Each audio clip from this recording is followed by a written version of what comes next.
Queridos alumnos y alumnas, bienvenidos a una nueva clase de flujo en redes. En la clase de hoy vamos a estudiar algunas transformaciones que se pueden hacer con el problema de flujo en redes a mínimo costo para obtener problemas equivalentes, para deshacernos a veces de algunos detalles que nos pueden estar complicando la vida. Vamos a ver 5 casos. Vamos a ver qué pasa cuando tenemos arcos no dirigidos. Vamos a ver un truco para eliminar las capacidades mínimas. Vamos a ver un truco también para eliminar posibles costos negativos en los arcos. Vamos a ver también una forma de eliminar capacidades máximas incluso. También es posible replantear el problema sin usar capacidades máximas. Y finalmente vamos a ver un caso trivial también, que es cómo lidiar cuando existen costos asociados a los nodos. Entonces, sin más preámbulo, comencemos. Capítulo 3, flujo en redes a mínimo costo. Clase 1, video 2, transformaciones de redes. Existen variantes del problema de flujo en redes que pueden ser representadas como el problema de flujo a mínimo costo realizando algunas transformaciones adecuadas. Este de acá es nuestro problema de flujo en redes a mínimo costo en su versión con cotas mínimas y con cotas máximas. Vamos a ver entonces ahora distintas maneras de transformar problemas a este formato o incluso simplificar más este formato que podría ser útil para algunas situaciones en particular. En primer lugar, vamos a discutir cómo podemos transformar arcos no dirigidos en arcos dirigidos. Si la red posee algún arco no dirigido entre los nodos I y J, tales que su capacidad aplicada al flujo total en ambos sentidos es UIJ, su cota mínima LIJ es 0 y su costo CIJ es positivo, ¿cómo podemos representar este arco en la versión canónica del problema de flujo a mínimo costo? Es decir, ¿cómo podemos transformarlo a arcos dirigidos? Y la pregunta acá en realidad es primero pensar qué puede significar en la práctica que un arco bidireccional posea capacidad máxima. Por eso acá les especifico que se aplica al flujo total en ambos sentidos, ¿cierto? Esto es equivalente a pensar de que tenemos dos arcos paralelos, uno en cada sentido, cada uno con la capacidad máxima U sub IJ, o bueno, sí, la original U sub IJ. Bueno, en este momento yo esperaría que alguno de mis alumnos haga alguna pregunta. Pero profe, si tenemos un arco bidireccional con capacidad C y lo reemplazamos por dos arcos, cada uno en un sentido con capacidad C cada uno, nuestra nueva red va a permitir enviar C en cada dirección. O sea, podríamos estar obteniendo soluciones que no son factibles con el arco original, ¿cierto? Excelente pregunta, muy buena pregunta. Efectivamente, nosotros podríamos tener este arco y este arco, los dos funcionando saturados, lo que duplicaría o violaría la capacidad máxima del problema original. Pero eso no debería pasar nunca, porque si estos costos son positivos, podemos cancelar lo que se envía para adelante, para atrás, sin alterar las restricciones de continuidad de los nodos extremos. Entonces, si tenemos flujo positivo para adelante y flujo positivo para atrás, podemos cancelar parte de estos flujos obteniendo una solución equivalente. Por lo tanto, esa situación no se debería nunca ver en una solución del problema. Veamos entonces otra transformación. ¿Cómo podemos hacer para eliminar flujos mínimos no nulos de nuestras redes? La respuesta es la siguiente. La idea detrás del truco para eliminar flujos mínimos o cotas mínimas en nuestros arcos es simplemente hacer una especie de preenvío. ¿Sí? Tomar el problema, concentrarnos en los lugares donde existen estas cotas mínimas de flujo y adelantar o resolver previamente esa parte del problema. Por ejemplo, si un arco me exige enviar 5 unidades de flujo, en vez de dejar que la solución del problema envíe esas 5 unidades, yo las voy a enviar desde el principio y voy a transformar el problema a un problema donde esas 5 unidades ya fueron enviadas. ¿Y qué significa preenviar? Si nosotros teníamos un arco que pedía 5 unidades y decimos las vamos a preenviar, entonces su cota mínima la vamos a poder dejar de nuevo en 0.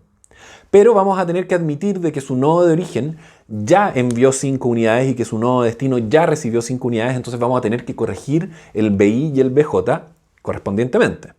Veámoslo en detalle. Enviando entonces, antes de resolver el problema, las LIJ unidades de flujo desde I hasta J. Esto equivale a hacer un cambio de variables en el problema equivalente.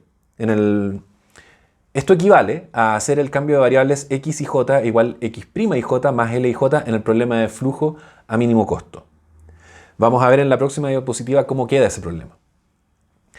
También podemos notar acá que la función objetivo va a cambiar en una cantidad constante. ¿Por qué? Porque estamos preenviando y estamos pagando anticipadamente, entre comillas, el costo de ese envío. Por lo tanto, nuestra función objetivo, haciendo este preenvío, nos va a mostrarnos el costo de lo, comillas, preenviado. Así que hay que tener cuidado también con eso. Veamos entonces un arco en particular con esta notación de acá. Tiene su costo, su cota máxima, su cota mínima y una variable de flujo y una generación y una atracción, perdón, una generación o atracción y una generación o atracción en sus nodos origen y destino. Entonces, el cambio queda de la siguiente manera. En primer lugar, fíjense que eliminamos el LIJ. Ya no hay un tercer componente en este paréntesis o lo podríamos haber cambiado directamente por un 0. En segundo lugar, tenemos que notar de que si la capacidad original máxima era U y estamos preenviando, ese preenvío consume parte de esa capacidad máxima. Por lo tanto, la capacidad máxima hay que reducirla en L unidades. Nuestra variable de flujo ahora va a llamarse X', aunque en realidad no es necesario. Esto es solamente para llevar rastreo del cambio de variables. El costo de enviar es el mismo y tenemos que ajustar la generación o atracción de cada uno de estos nodos. Pero como estamos preenviando, esto significa que si este nodo de acá tenía que, por ejemplo, enviar 10 y nosotros estamos preenviando 5, esos 10 los tenemos que disminuir en 5 unidades. Así que B sub I se le va a restar LIJ y al B sub J análogamente se le va a sumar el LIJ. Pueden darse cuenta de que lo que restamos en un lugar estamos obligados a sumarlo en otro lado para mantener el balance de la oferta y la demanda, si no esta cosa se rompe. Veamos en más detalle ahora un ejemplo. Tratemos de aplicar esta regla para eliminar esta cota mínima de 7 en este arco de acá. Entonces, antes de darle la respuesta, les voy a dar la oportunidad de resolverlo ustedes. Así que vamos a comerciales. Ella no sabe por qué. Nadie puede ayudarla. Volvemos de esta pequeña pausa para ver la respuesta a esta pregunta que quedó abierta. En primer lugar, notamos que los arcos que no tienen cota mínima, podemos simplemente eliminar esos ceros y no pasa nada. También sabemos que en el otro arco, en el que sí cambia, vamos a tener que eliminar la cota mínima y a la capacidad máxima restarle la cota mínima. 12 menos 7 queda 5. Entonces ahora nuestra capacidad máxima pasa a ser 5. ¿Qué más? La generación del nodo de arriba, del nodo original, hay que restarle la capacidad máxima. Así que en ese de ahí va a quedar 16 menos 7. 9. Y en el nodo de abajo tenemos que sumarle la capacidad L y J que habíamos eliminado. Entonces vamos a tener que B es menos 5. Noten que como la flecha hacia afuera, esto es una generación negativa. Menos 5, y a ese menos 5 le sumamos 7 y eso nos va a dar una generación de 2. Fíjense que a veces las flechas se van a incluso cambiar de sentido al hacer esta transformación. Tienen que ser muy cuidadosos con respetar los signos que corresponden a generación o atracción de flujo. Y este de acá no se ve alterado porque no lo hemos tocado. No le pasa nada con eso.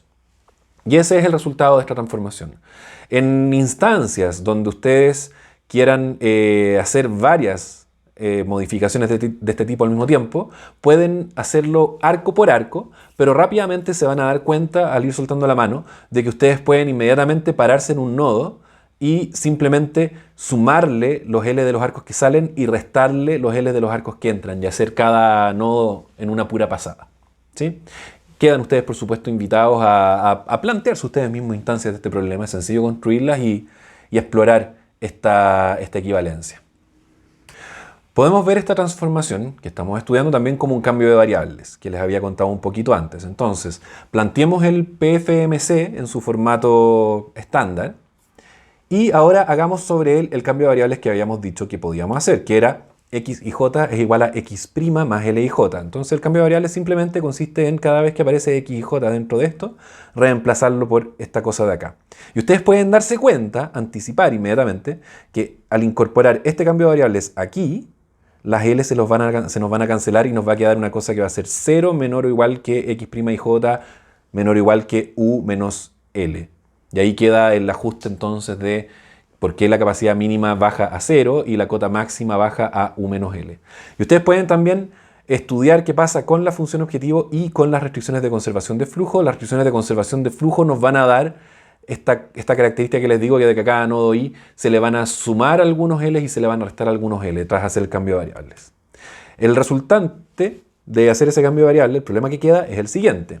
En la función objetivo se nos aparece ahora un término con la x' y un término constante con las L, que es este costo que estamos pagando por el preenvío.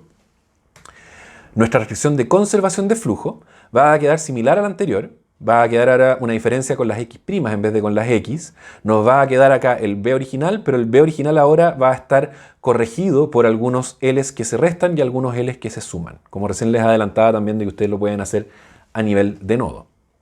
Y finalmente la restricción de cotas para los flujos queda ahora como lo queríamos, una cota inferior de 0 y una cota superior de U menos L. Por lo tanto, el problema de flujo en redes a mínimo costo original se puede convertir a un problema equivalente con variables x' y parámetros b' igual a bi corregido con los L's que estábamos diciendo recién, y con una capacidad máxima reducida.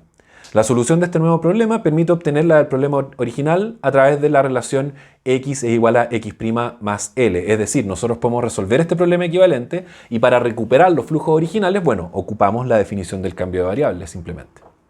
Veamos entonces ahora una tercera transformación que corresponde a eliminar costos negativos de la red, transformarlos en costos positivos. Entonces, ¿cómo hacemos esto? Intuitivamente, el ajuste consiste en enviar todo lo que podamos por el arco de costo negativo y después devolver una cantidad de flujo, ahora sí pagando el costo de lo que estamos devolviendo. Esto es como si tuviéramos arcos donde hay un costo negativo equivale a un premio, ¿cierto? Nos están pagando por ocupar un arco. Entonces nosotros lo que vamos a decir es vamos a saturar este arco, vamos a ocuparlo en todo lo que podamos desde el comienzo, vamos a recaudar inicialmente, vamos a hacer este preenvío igual que en el caso anterior, pero ahora lo que vamos a hacer es que después vamos a devolver lo que nos veamos obligados a devolver para minimizar los flujos de la red completa después, porque puede no ser conveniente ocupar siempre toda la capacidad de ese arco, ¿cierto? Y devolver tiene un costo ahora positivo, po. Devolver la plata que ya habíamos ganado. Y ese costo es menos CIJ, que va a ser un valor positivo porque el CIJ original era negativo. Acá vale la pena también hacer una precisión, y es que incluso si es que el arco de costo negativo no tiene una cota que nosotros conozcamos, para que el problema tenga sentido tiene que haber un tope, ¿cierto? Porque si no nosotros podríamos ocupar infinitamente este arco y nuestra solución simplemente sería no acotada. Entonces, si es que el problema es acotado, tiene que haber alguna forma de encontrar una cota para este arco, incluso si no la estamos dando explícitamente. ¿Dónde estábamos? Sí. Está diciéndoles que incluso si no tenemos una cota máxima explícita para un arco, siempre tiene que haber una forma de acotar el flujo de ese arco, si no el problema no va a ser acotado. Y hay distintas formas, por ejemplo, podría pasar de que el arco de costo negativo no tenga una cota máxima, pero que los arcos que entran a él, todos están acotados. Por lo tanto, nosotros sabemos que el flujo del arco de costo negativo no puede superar la suma de las capacidades máximas de los arcos que entran. Podríamos decir lo mismo también con los arcos que salen. Cuando veamos flujo máximo va a quedarles un poquito más claro de qué manera la información de las capacidades de otros lados de la red se pueden ocupar para acotar un arco en particular que no tenía una cota. ¿Sí? Pero se puede, siempre se debería poder. Entonces, ¿cómo hacemos esta eliminación de flujos o de costos negativos en el problema? Lo que hacemos entonces es un preenvío. Vamos a enviar U sub i j unidades de flujo desde i hasta j y después vamos a dar vuelta el arco. Vamos a definir el flujo x' ji como cuánto flujo vamos a devolver de lo que preenviamos llevándonos toda esta utilidad de este costo negativo.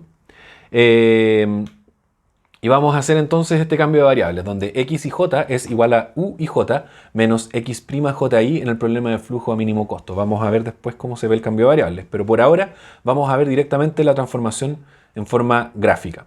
La función objetivo, naturalmente, cambia en una cantidad constante, porque ahora nuestro problema equivalente parte de haber hecho este preenvío que nos permitió ganar toda esta plata que ahora vamos a tener que quizás devolver.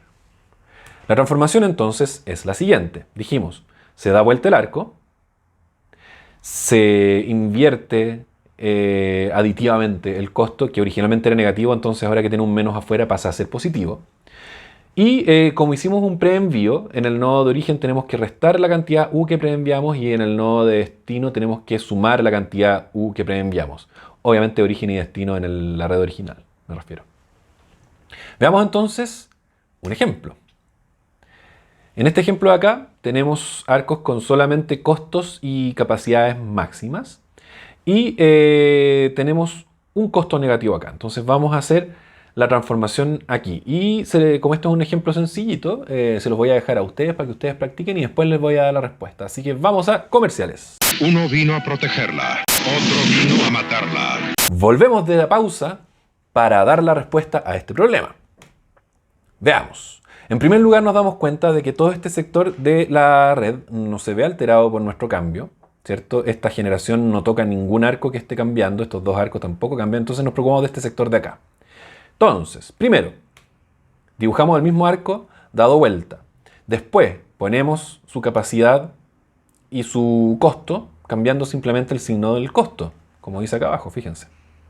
Y ahora corregimos las generaciones, atracciones de estos nodos de acá, ocupando la misma lógica que antes, solo que ahora tenemos que tener presente que lo que preenviamos es U y no L. Entonces, para ese nodo de arriba, tenemos que la generación actual es 16, y le vamos a restar los 12 que preenviamos para abajo, así que nos queda 4 positivo, o sea, una generación de 4, y en el de abajo tenemos menos 5, más 12 ahora, y eso nos va a dar ahora también una generación de 7. Esta es la red equivalente. Y entonces, igual que en el caso anterior, nosotros podemos resolver este problema, y si queremos saber cuáles son los flujos del problema original, bueno, ocupamos la definición del cambio de variable para recuperar los valores de x y j a partir de x', ji y de u. Estudiamos ahora un poquito este cambio de variables.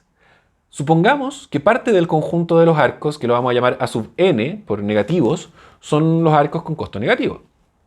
Vamos a definir el conjunto de arcos del problema equivalente. Nuestro problema transformado vamos a llamarlo A'. ¿Y qué es lo que va a tener?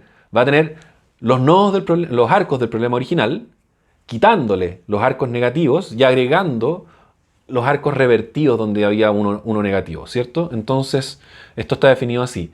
El original, recuerden que esto es un menos de conjuntos, menos los arcos negativos y unión, le agregamos los arcos negativos revertidos, donde A'N es el conjunto AN con sus arcos revertidos, ¿sí? Y esto da lugar a un grafo G' con los mismos nodos, pero con arcos A', sobre el cual se plantea el problema equivalente.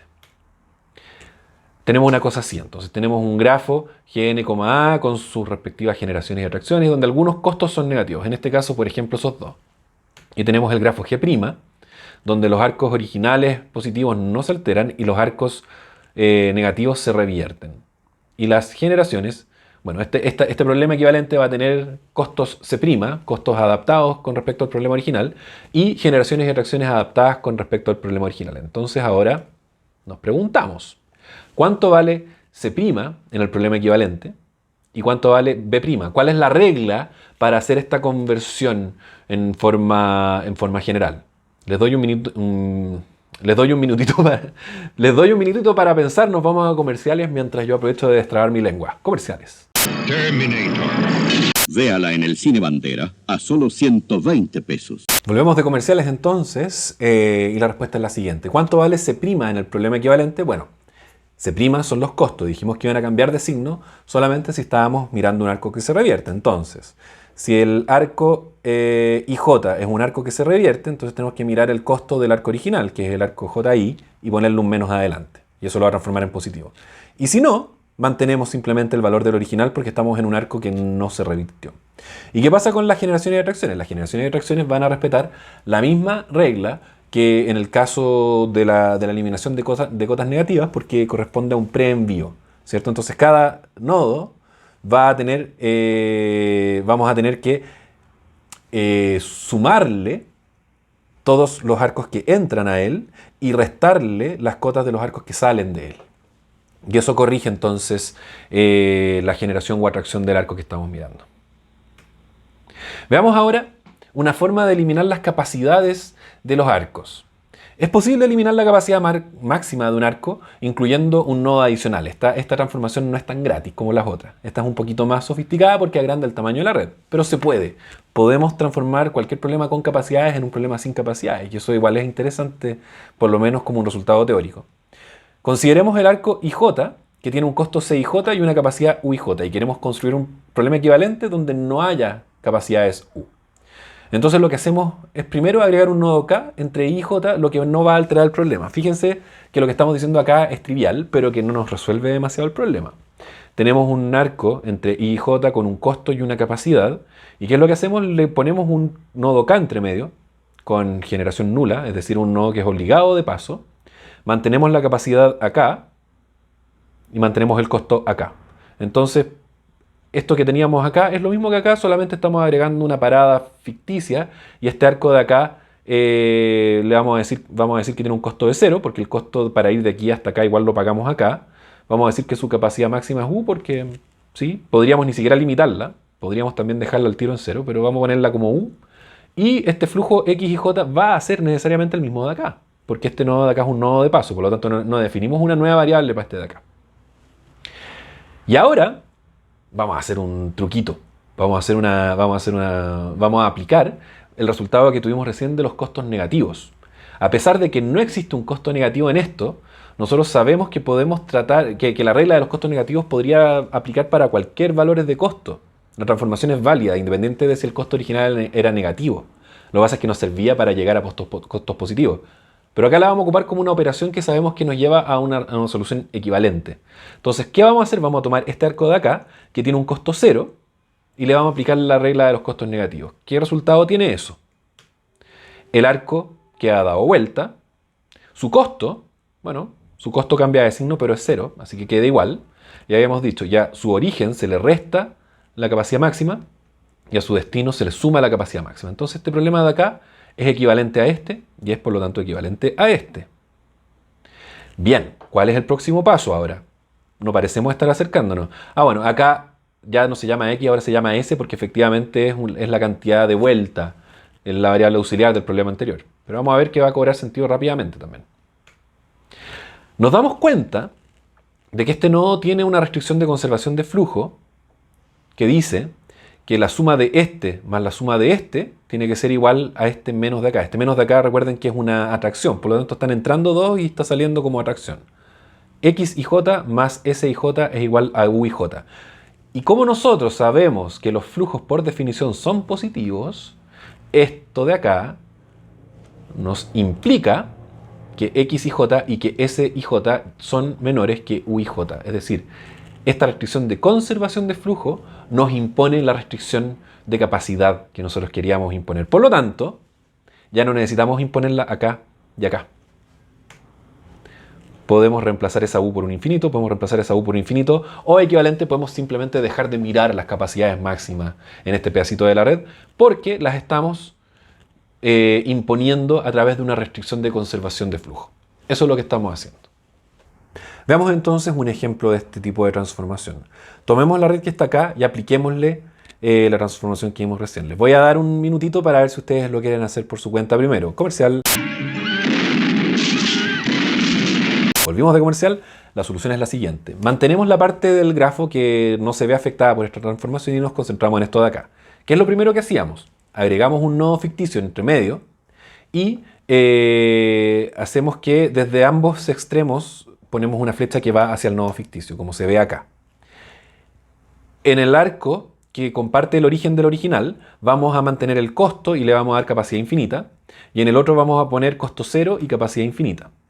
Dijimos también que la generación o atracción del nodo original del principio no se ve alterada, que en el nodo ficticio vamos a atraer la cantidad correspondiente a la cota máxima que eliminamos, que en este caso es 12, y en el otro nodo que está acá, como acá en el fondo estamos restándole 12 al sistema, tenemos que agregar 12 en el sistema en otro lado para mantener el balance, por lo tanto a este nodo de acá se le suman 12, tenemos menos 5 más 12 y queda 7. Esta es la red transformada resultante entonces. ¿Qué significa ese arco de ahí? ¿Qué interpretación le podemos dar al flujo S y J? Bueno, el flujo S y J es simplemente la holgura de capacidad de nuestra solución. Y para entender con mayor claridad esta situación de acá, yo los invito a que se dibujen sobre esta red de acá un flujo factible y después vean a qué flujo factible corresponde en esta solución de acá, cómo queda la transformación. Y este ejercicio en verdad aplica para todas las transformaciones que hemos visto hasta ahora. Es siempre buen ejercicio saber además graficar o ilustrar flujos sobre estas soluciones y ver cómo se comunican entre sí, qué relaciones cumplen. Y en este caso en particular, el flujo de este arco va a representar la capacidad no utilizada de este arco original. Vamos a ver una última transformación, que la verdad es trivial, que ocurre cuando tenemos un problema con costos en el nodo I. ¿Sí? Nuestra formulación actual del problema no nos permite ponerle costo a los nodos, pero la verdad es que la solución es tan simple como desdoblar los nodos cuando pasen este tipo de cosas. Entonces vamos a tomar el nodo I y lo vamos a separar en I' e I2', y ese costo lo vamos a poner por pasar desde entrar al nodo para llegar a salir del nodo. Entonces, en verdad, de trabajar con un puro nodo, si hay un costo adentro, en el fondo es como que nosotros tenemos que entrar del nodo, pagar y salir del nodo. Por lo tanto, entrar y salir lo vamos a separar en dos nodos aparte. ¿Sí? Naturalmente, como el I' representa entrada, los arcos que entraban al nodo se conectan en I', y como el I2' es salida, los arcos que representaban o que salían del nodo original van a salir desde el I2'.